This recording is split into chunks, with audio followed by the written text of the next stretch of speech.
Hola, ¿qué tal? Saludos desde Burgos, desde el Tribunal Superior de Justicia. El Alto Tribunal cumple 30 años y quién mejor que el presidente del TSJ, José Luis Concepción, para hablar de lo bueno y lo malo de todos estos años. Muy buenas. Muy buenas. Bueno, 30 años del Tribunal Superior de Justicia y de ellos usted 14 como presidente, casi 15, se puede decir que la mitad. Casi 15, desde el mes de julio del año 2005. O sea que casi para todo lo bueno que se haya hecho y lo malo le acompaña también en su quehacer como presidente. Bueno, mis dos predecesores, Antonio Naval y José Luis de Pedro, hicieron también una muy buena labor al frente del tribunal, aunque no estuvieron tanto tiempo como llevo yo ya al frente del mismo. Por retrotraernos a esos primeros años había sobre todo dos grandes problemas que parece que se ha pasado página. Uno sin duda es este palacio. En el momento que entró usted, que estaban prácticamente los tablones por todos los sitios, y el otro era pues esa decisión de que se instalase finalmente aquí en Burgos, pero esa pugna con Valladolid que parece que ha pasado afortunadamente a mejor vida. Bueno, efectivamente, yo el segundo de los problemas que usted apunta no lo viví, porque lo resolvió definitivamente la ley de sedes autonómica del año 88, y sí viví en plenitud el primero de los problemas, el edificio judicial, que el día de mi toma de posesión tuvo que ser apuntalado y que presentaba un aspecto verdaderamente decimonónico. Yo creo que casi desde que Amadeo I de Saboya puso la primera piedra en él, no se había vuelto a hacer ninguna reforma. Y se consiguió.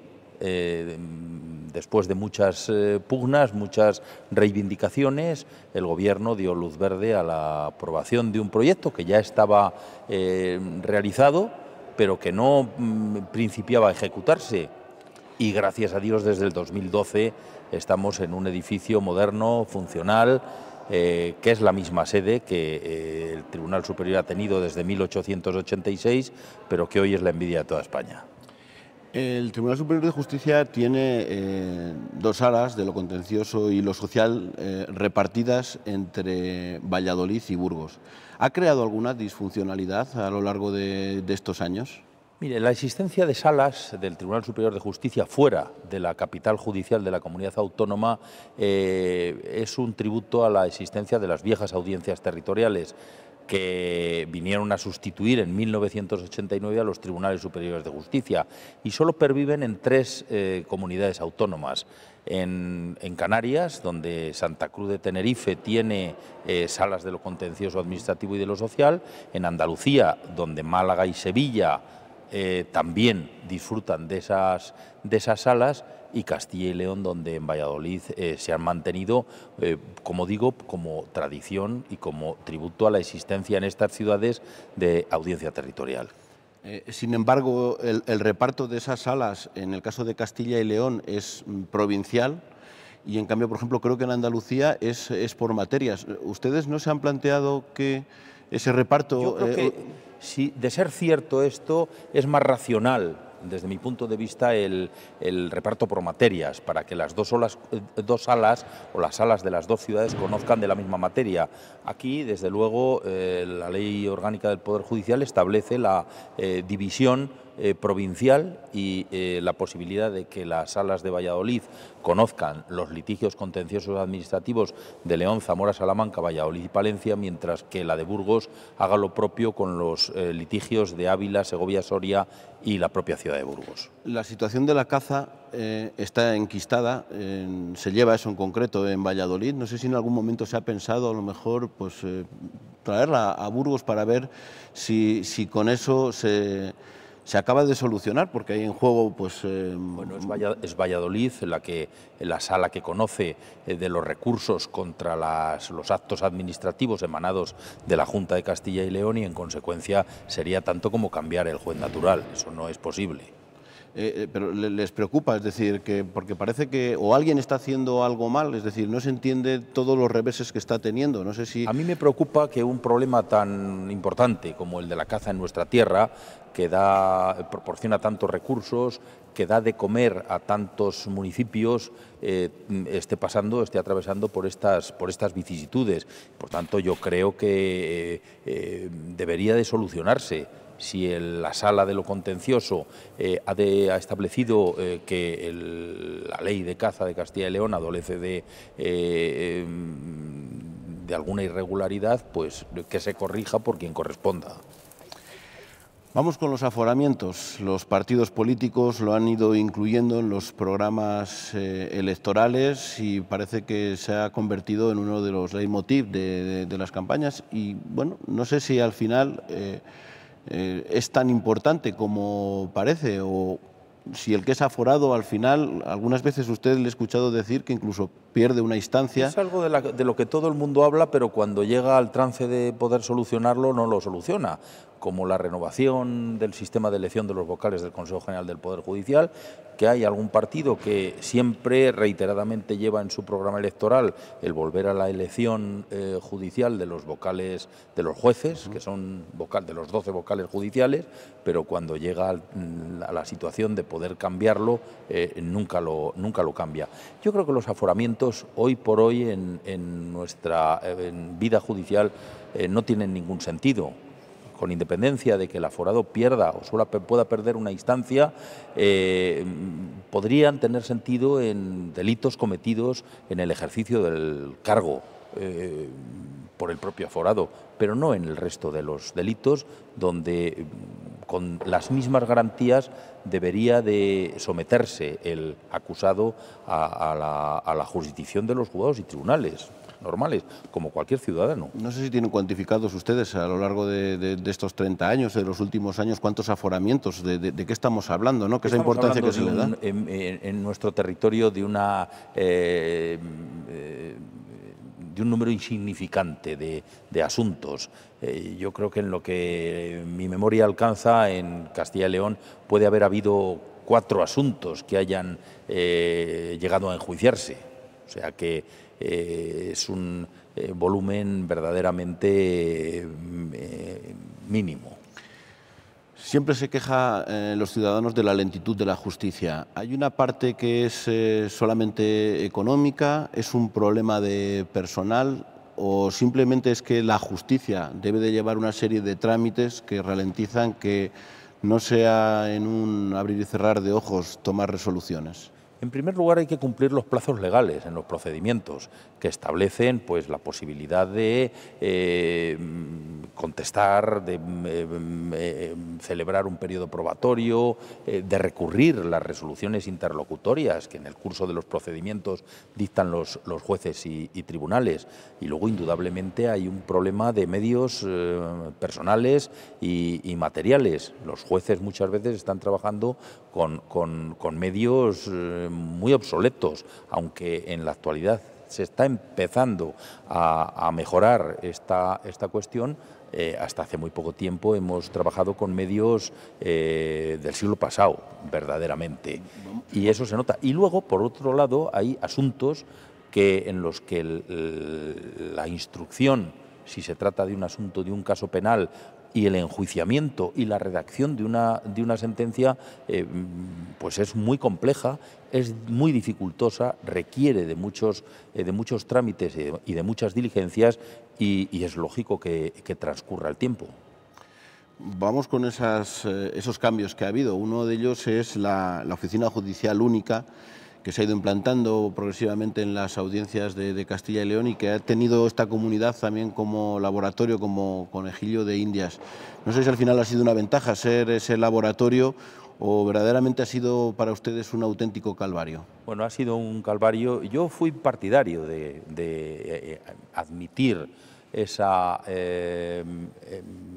prioridad a la hora de someternos a ese proceso de reforma en el entendimiento de que todos los tribunales íbamos a pasar por él. Lo cierto es que la nueva oficina judicial se instauró en Burgos en León, en Ponferrada, ahora en Palencia, pero en el resto del territorio y en muchos otros territorios de nuestra España todavía no se ha dado el paso para establecerla. Y por tanto, nosotros hemos sufrido las consecuencias, hemos experimentado esos resultados adversos que un sistema que siempre debería de ser para mejorar y que en este caso no lo ha sido, solo hemos sufrido nosotros.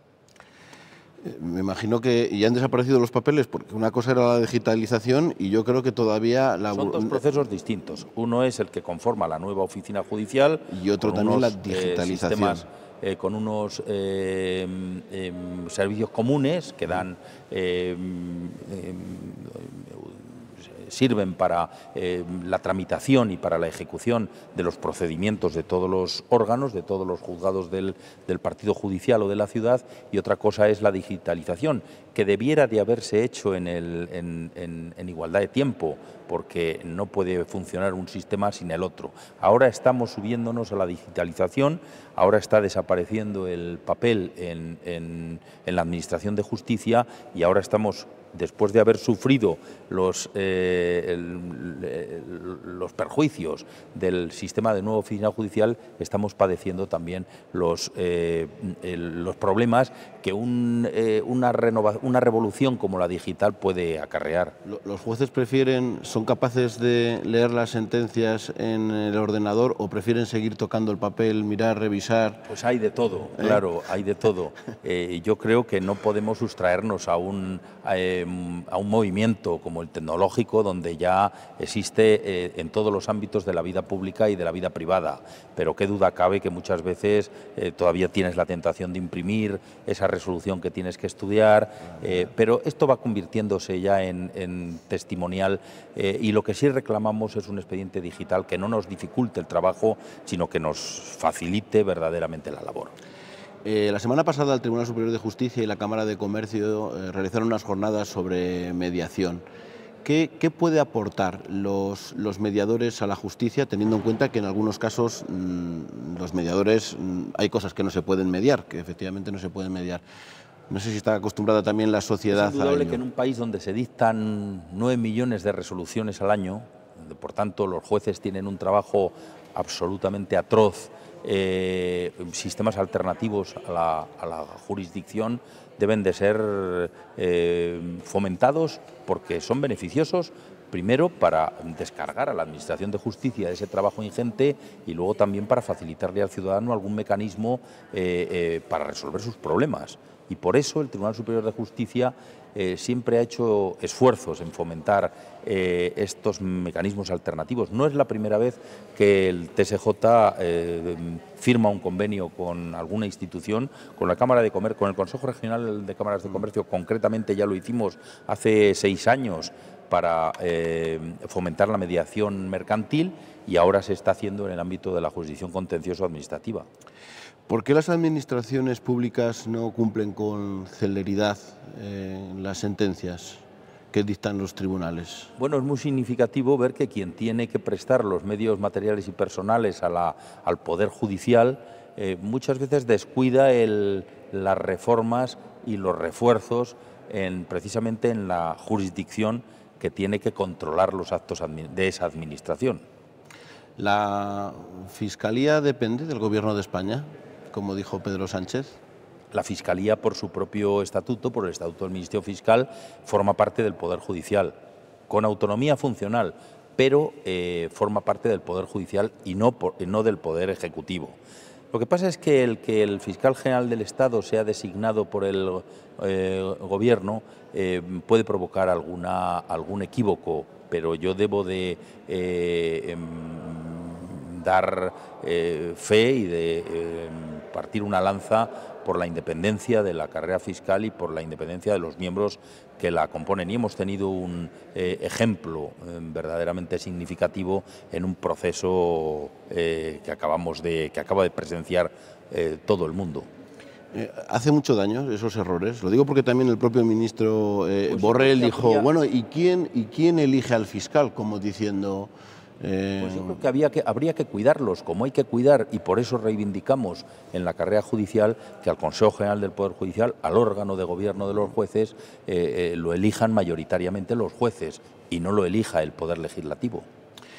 Creo que antes usted se refería al juicio del Procés, que hemos estado pendientes todos los españoles. ¿Usted cree que la justicia ha tenido que hacer un trabajo que tenía que haber hecho la política?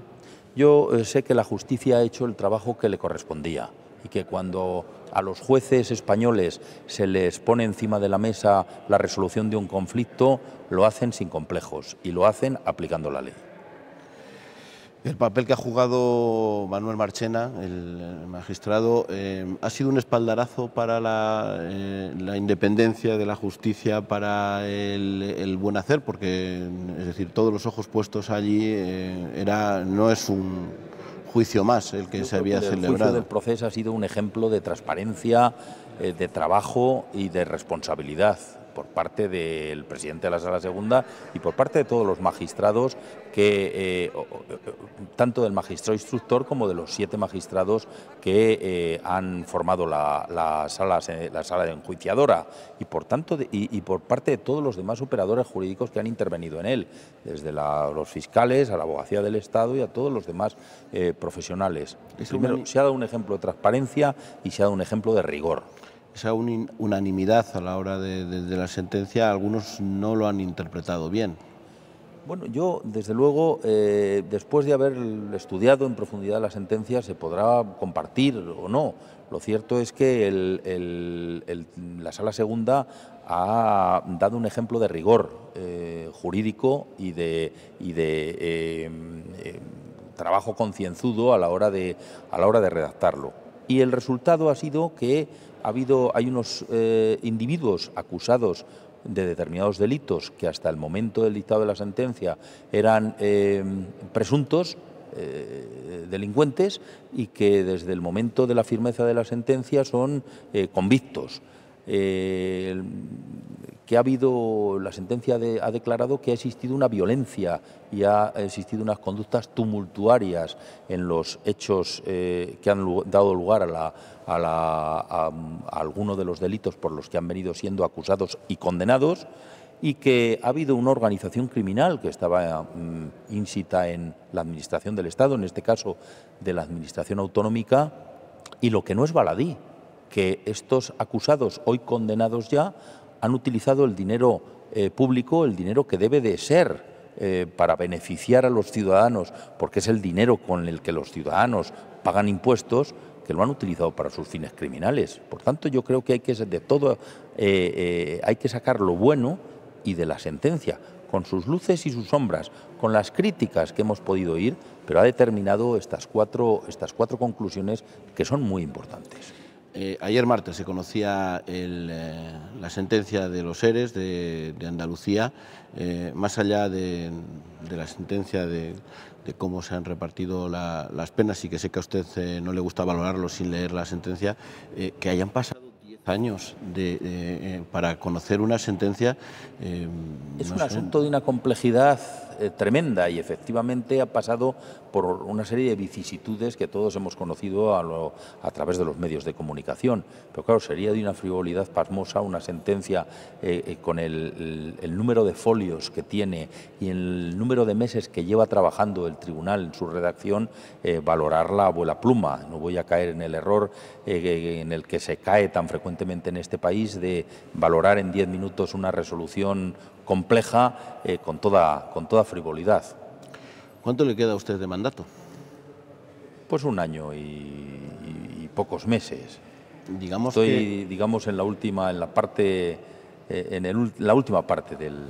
El destino natural suyo sería ir al Supremo. No sé si alguna vez... El destino natural mío será quedarme adscrito al Tribunal Superior de Justicia de origen, del que procedo, de Cataluña, o al de Castilla y León a mi elección. Tengo muy clara la elección que voy a hacer.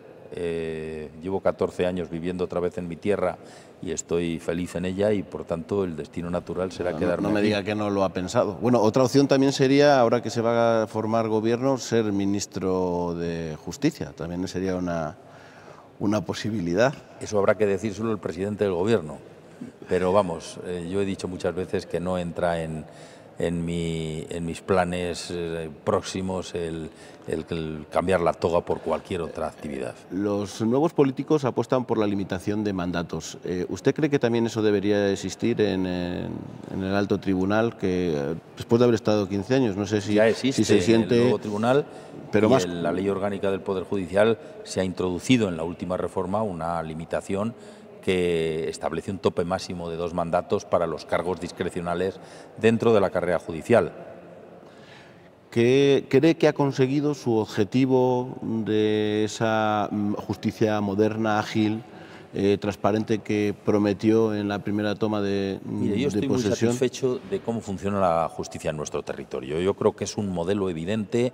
Lo vimos el año pasado cuando celebramos la reunión de presidentes de Tribunales Superiores de Justicia en Burgos, y no solamente por las infraestructuras que hemos conseguido, que verdaderamente hace 15 años eran en su mayor parte auténticamente obsoletas. Recordemos que este edificio pues fue apuntalado el día de mi toma de posesión, y hoy tenemos un edificio que verdaderamente es una maravilla a ojos de todo el mundo, sino también el propio funcionamiento de los juzgados y tribunales, que en Castilla y León, por el trabajo abnegado de los jueces y de todos aquellos que trabajan al servicio de la Administración de Justicia, pasa por ser modélico.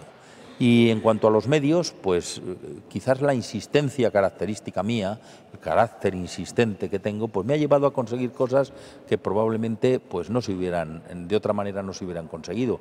Hemos pasado del papel en todos los sentidos a las nuevas tecnologías, pues a base de ser concienzudos, pero no con el expediente digital, que es una cosa que viene dada por el Ministerio de Justicia, o por el sistema de notificación de resoluciones electrónica que ya empezamos a experimentar en los años 2006 o 2007, sino por la propia relación que desde el año 2005 tuvo el tribunal con los órganos judiciales, en donde ya se empezó a desterrar el papel y se empezaron a utilizar las nuevas tecnologías, como no puede ser de otra manera. En un tiempo en el que ahora mismo se habla de devolver competencias, nadie se plantea ahora mismo que se transfieran las competencias de justicia a la comunidad autónoma, ¿no? ¿Usted cree que debería...? Es un tema que está absolutamente aparcado desde hace muchísimos años. Yo siempre dije que las competencias en materia de justicia nunca se debieron de haber transferido a ninguna comunidad autónoma, porque el Poder Judicial es el único que establece la Constitución con ese carácter como único para todo el territorio del Estado. Y por tanto no parece lógico que las competencias para dotarle de medios personales y materiales se hayan transferido. Pero también decía en el año 2005 que si hay 10 comunidades autónomas en las que tienen entre sus responsabilidades dotar de medios personales y materiales a la Administración de Justicia, Castilla y León debía de estar en ese tren. Pero es un problema que la Administración autonómica siempre aparcó, y que yo, como soy posibilista, pues como decía el torero, lo que no puede ser, no puede ser, y además es imposible. ¿El ciudadano que nos escucha notaría alguna diferencia? Probablemente no, porque el trabajo que íbamos a hacer los jueces y magistrados iba a ser el mismo, obviamente, nos pusieran quien nos pusieran los medios, pero probablemente trabajaríamos con mayor facilidad si quien nos tiene que poner los elementos de trabajo tiene una cercanía y tiene una exclusividad hacia nosotros distinta. Vamos con algunos debes de estos años. El campus de Valladolid, esa reagrupación que finalmente parece que se va dilatando en el tiempo y no ha conseguido. Es una de las espinas. A mí me tiene que perdonar el alcalde de Valladolid. Yo no quiero entrar en ninguna polémica con él, pero desde luego hace 4 años, cuando tomó posesión de la alcaldía, alcanzó un acuerdo, desde luego, cuanto menos incomprensible, porque la ciudad de la justicia de Valladolid se había proyectado, se había adjudicado y se iba a principiar a ejecutar. Ya se tenía el terreno, se tenía el proyecto y la empresa que lo iba a construir en el barrio de Girón. Y hoy la ciudad de Valladolid tendría un edificio moderno y funcional, si bien es verdad que no en el centro, pero a muy pocos metros del centro, porque la expansión de Valladolid, la zona de Huerta del Rey, ya prácticamente está ubicada o integrada en el centro de la ciudad, y sobre todo los profesionales de la justicia, no solamente los jueces, sino los abogados, los procuradores y también los ciudadanos, no estarían sometidos a ese peregrinaje de sedes que hoy nos lleva por 7 sedes judiciales distintas en una ciudad como esta. Yo he hablado del alcalde de Valladolid, no sé qué tal van las relaciones después de las últimas... Mis relaciones institucionales con todas las personas que sirven en las administraciones de Castilla y León son magníficas. Otra cosa es que de vez en cuando pues cada uno piense algo distinto y tengamos discrepancia de pareceres. De Valladolid a su tierra, a Segovia, la audiencia de Segovia, hace 5 años, en una de las entrevistas que tuve con usted, estaba obsoleta el edificio y así sigue, a pesar de... Pues es la otra asignatura pendiente que tenemos en medios materiales, en infraestructuras. Y mire usted que se han hecho cosas en estos años, pero con la ciudad de la judicial de Segovia pasa 3/4 de lo mismo, aunque en este caso no ha sido una decisión arbitraria e incomprensible, sino un cúmulo de mala suerte. Ya en el año 2006 empezó una permuta entre el Ministerio del Patrimonio del Estado y la Junta de Castilla y León para obtener los terrenos donde se iban a construir los juzgados. La permuta tardó 2 años en concluirse, luego llegó la crisis, luego en el año 2014 se adjudicó el proyecto, se principió a edificar con un presupuesto diferido en 6 años, que para una obra de esa magnitud se podría haber dotado al presupuesto de mayor dinero para concluirla en 2 o en 3 ejercicios, pero se decidió a 6 años. La empresa ha entrado en concurso y tenemos un problema nuevamente 14 años después. Y mientras tanto los segovianos padecen también la existencia de 6 sedes judiciales en una ciudad como Segovia. Muy rápidamente, ¿por qué es tan importante la especialización de los juzgados? Y hablo sobre todo en el caso, por ejemplo, de la violencia de género. Un juez no puede conocer de todas las materias y estar perfectamente actualizado en todas las modificaciones legislativas que existen en todas las ramas del derecho. Y así como los grandes despachos, los profesionales están especializados en una concreta parcela del saber jurídico, los juzgados en aquellas ciudades donde por volumen de registro lo permitan, debe de accederse a la especialización, y el juez que conozca de materias penales o civiles no conocer de otras, y dentro incluso de estas disciplinas tender a la especialización, y en los juzgados civiles pues hacer juzgados de familia, hacer juzgados civiles comunes, hacer juzgados mercantiles, etcétera, etcétera. ¿Cómo valora la llegada de un partido político como Vox, que pone en duda esa ley de violencia de género en el que considera que perjudica a los hombres? Mire, yo admito y respeto las opiniones de todo el mundo. Y si me permite, me sentiría más cómodo pues opinando sobre el problema concreto o sobre la ley objeto del comentario, pero sin entrar a valorar las opiniones de cualquier persona o de cualquier formación política. En relación con la violencia de género, si me pregunta usted por ella, pues mire, yo creo que la violencia de género, como cualquier clase de violencia, porque parece que nos centramos en este país y nos olvidamos de las restantes, por ejemplo, la que está sucediendo con los ciudadanos catalanes, que están sometidos a una situación de violencia terrible, pero la violencia es una lacra que debemos de eliminar entre todos.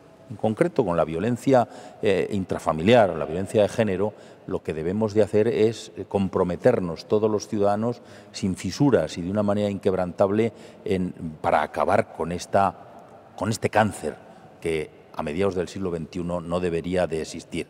Pero yo siempre digo que la violencia de género no se ataja con el endurecimiento de la legislación penal. Ya hemos visto la ineficacia de la ley de violencia de género. La violencia de género debe de atajarse con educación. Nosotros debemos de formar y educar a nuestros hijos en las familias, a nuestros estudiantes en las escuelas, e inculcarles ese sentimiento de igualdad y no admitir un solo titubeo. en un mensaje que no sea el de igualdad entre hombre y mujer. Esta semana se va a celebrar el juicio del caso de la Arandina. ¿De qué modo los jueces no sufren o si no tienen la presión mediática, si les afecta, cómo les afecta la presión mediática a las que se someten estos casos? Pues yo quiero pensar que los jueces profesionales estamos absolutamente acostumbrados a este tipo de presión mediática y sabemos soportarla, porque en el enjuiciamiento de los casos solo tenemos en cuenta las pruebas que se practican en el acto del juicio y la aplicación de la norma jurídica que debemos de utilizar. Y una pregunta más, ¿la justicia está preparada para abordar los delitos que se cometen a través de las redes sociales? Tanto hablo de los jueces, como de los medios, como de todo, porque es un problema que va en aumento. Verdaderamente los delitos cometidos en las redes, en las nuevas tecnologías, muchas veces nos superan no solamente a los jueces, también a todos aquellos que por nuestro trabajo debemos de combatir la delincuencia, las fuerzas y cuerpos de seguridad del Estado, fundamentalmente, porque parece que siempre van por delante las conductas delictivas que las posibilidades de combatir las mismas. Es un problema verdaderamente importante, pero yo creo que las fuerzas y cuerpos de seguridad del Estado están haciendo a través de los gabinetes de la lucha contra delitos informáticos una labor fundamental, y llegará un momento en el que seamos capaces de combatir plenamente esta clase de delincuencia. José Luis Concepción, presidente del Tribunal Superior de Justicia de Castilla y León, muchísimas gracias y enhorabuena, porque creo que en este mismo acto el viernes es donde va a tener lugar la celebración de esas 3 décadas del TSJ. Pues creo que en esa política de transparencia y de apertura de puertas a la sociedad que nos propusimos hace ya muchos años, es bueno que un edificio como este, que además es la sede judicial de la justicia en nuestra tierra, en Castilla y León, pues sea visitado por los ciudadanos y compartan con nosotros este momento de homenaje a nuestro tribunal, que cumple 30 años, y a la vieja audiencia territorial de Burgos, que este año también está de aniversario y cumple 185 años. Pues lo dicho, mucha suerte, enhorabuena y gracias. Gracias a vosotros. Y a ustedes también, muchas gracias por estar ahí. Volvemos la próxima semana. Hasta entonces, buena semana.